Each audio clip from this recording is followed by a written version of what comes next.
নমস্কার বন্ধুরা, চলে এসেছি আরও একটা ভিডিও নিয়ে।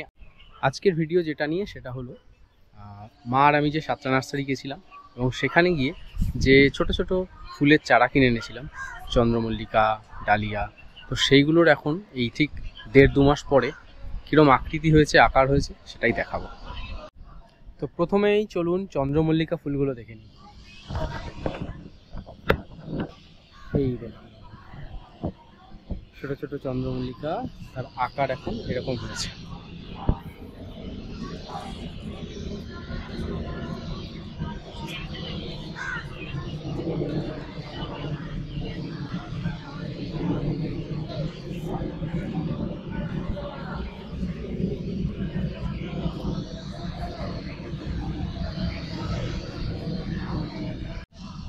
এরপরে রয়েছে এই পাঁচিলের ধার দিয়ে পিটুনিয়া।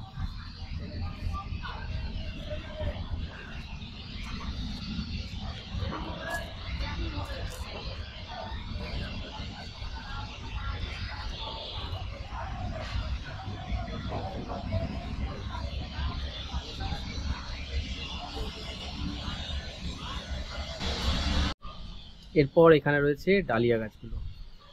ডালিয়া গাছের অনেক বড় বড় হয়ে গেছে, কুড়ি চলে এসছে এবং কুড়িগুলো প্রায় ফোটার মুখে। আচ্ছা, একটা অলরেডি ফুটছে। সেই সরু সরু ছোট ছোট গাছগুলো কত বড় হয়েছে।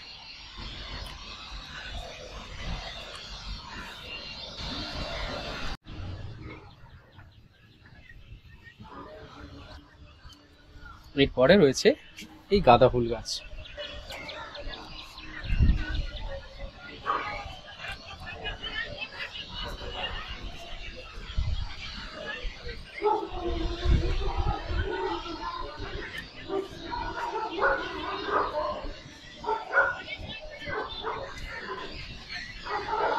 ফুল গাছ কেনার সাথে সাথে লঙ্কার চারাও কিন্তু কেনা হয়েছিল।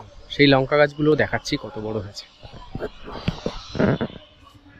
এই যে সেই 4টে লঙ্কা গাছ একই জায়গায় রাখা হয়েছে, এত বড় হয়েছে। আপাতত খুব তাড়াতাড়ি ফুল চলে আসবে, ফুল দেখা যাচ্ছে। লঙ্কা হলে অবশ্যই দেখাবো। আর তার সাথে সাথে কপির চারা কেনা হয়েছিল। এই দেখুন সেই কপি, আগে গাছটা সম্পূর্ণ দেখিনি, কত বড় হয়েছে। এত বড় হয়েছে গাছগুলো এবং তার মধ্যে এই রকম সাইজের কপি হয়েছে।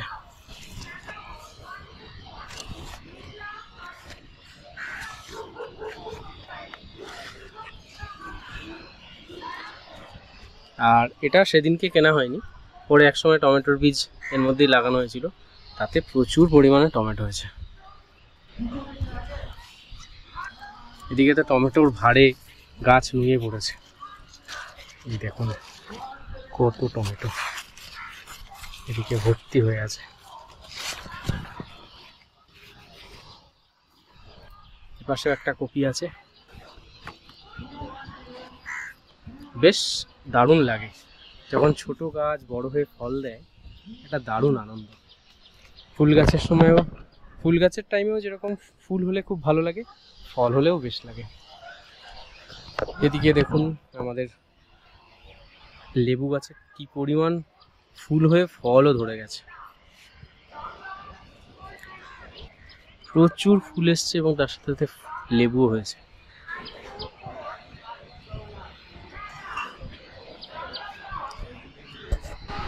আর এই কপির চারাগুলো, এইগুলো হচ্ছে আমি আর মা যেদিন সাতটা নার্সারি থেকে কপি চারা কিনলাম, তার আগে একবার গিয়ে আমি নিয়ে এসেছিলাম সেই কপিগুলো। যেহেতু এগুলো একটু দেরি করে বসানো হয়েছে, তাই ওটা আগে কপি হয়ে গেছে, এটা এখনো কিছু দেখা যাচ্ছে না। তবে কিন্তু বেশ বড় হয়েছে, বেশ বড় গাছ হয়ে গেছে। আর এক্সপেরিমেন্টাল বেসিস গাজর গাছ এক জায়গায় অনেক হয়ে গেছে। এগুলো গাজর গাছ খুব ঘনভাবে দেওয়া হয়েছে, মানে ছড়ানো হয়েছে, হয়ে গেছে। তো এত ঘনভাবে দেওয়াতে হয়তো গাজরের আকার খুবই ছোট হবে, কিন্তু হবে। তো যাই হোক, নেক্সট ইয়ারে অবশ্যই ভালোভাবে করব। দেখে নিলাম যে কেমন হয়। এদিকেও রয়েছে টমেটো গাছ, টমেটো ফুল এসছে, ফল চলে আসবে কিছুদিনের মধ্যেই। এগুলো আর কি পরে লাগানো হয়েছে। এদিকে একটা বেগুন গাছ লাগানো হয়েছে অনেক দেরিতে, দেখি বড় হোক, বেগুন অবশ্যই হবে। আর তার সাথে যেটা একটা জিনিস দেখানো, সেটা হচ্ছে সেই 20 টাকা দিয়ে একটা জবা গাছ কেনা হয়েছিল, সেই জবা গাছটা এই যে কত বড় হয়ে গেছে। কি কালারের ফুল হয় অবশ্যই দেখাবো। সম্ভবত এটা গোলাপি বলেছিল, ঝাঁকড়া হবে, অবশ্যই দেখাবো। তবে ফুলকপির যে আকারটা দেখালাম, এর থেকে আর বড় হবে না, মা আমাকে জানালো। এরপর এগুলোকে তুলে ফেলতে হবে, তাই আমি মাকে বললাম যে তাহলে এখনই তোলো, তাহলে ভিডিও তোলা হয়ে যাবে। তো এইবার মা কপি তুলতে চলে এসছে, কপি তোলা হবে।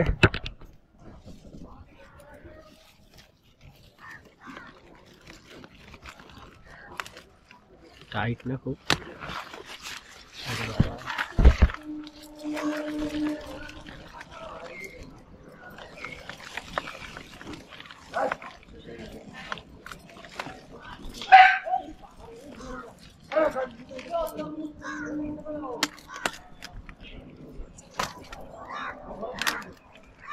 নিয়ে আসো এদিকে। এই সাবাস, সুন্দর। এদিকটা হাতে দাও। ওয়াও, শেকড়টা বেশ অনেক দূর অব্দি গেছে, কিন্তু এটা আরো আগে বসালে বা আরো একটু বড় জায়গায় দিলে আরো বড় হতো।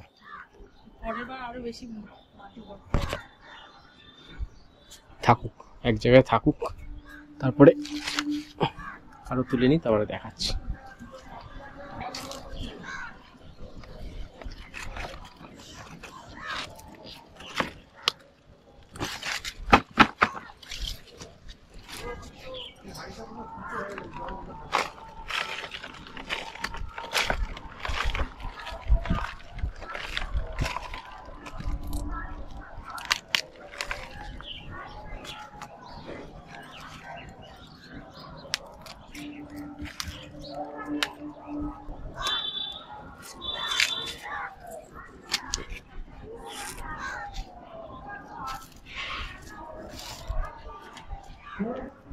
প্রত্যেকটারই একই রকম সাইজ হয়েছে।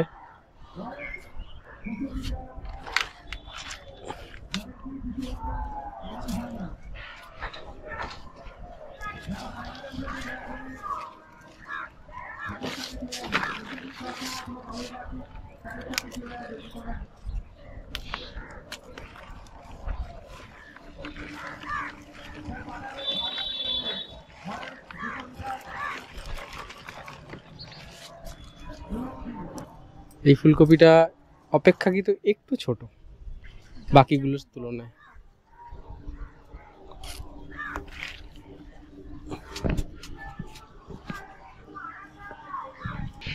আরো একটা বাকি,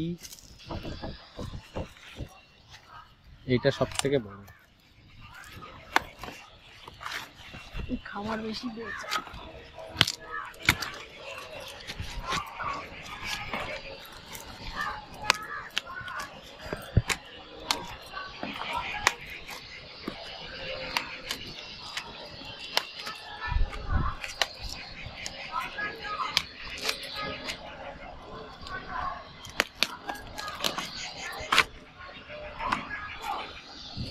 এটার গোড়াটা ভেঙে গেছে, কিন্তু এটা সব থেকে বড়।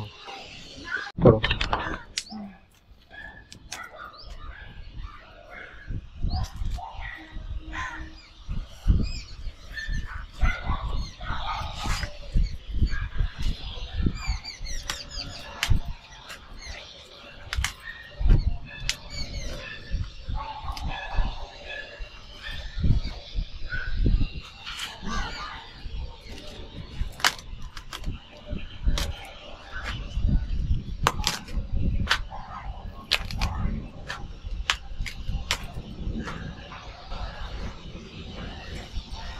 সুন্দর হয়েছে মন্দিরের মতো।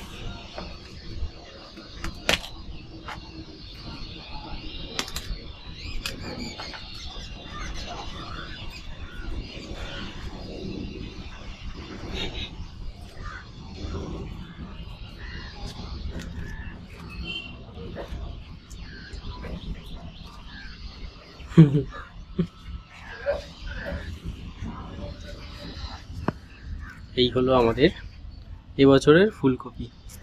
এবার দেখতে হবে যে এগুলো টেস্ট কেমন থাকে। এবার এই ফুলকপিগুলো রান্না করে দেখতে হবে যে টেস্ট কেমন হয়েছে খেতে। পরের বছর অবশ্যই বেশি করে লাগাবো।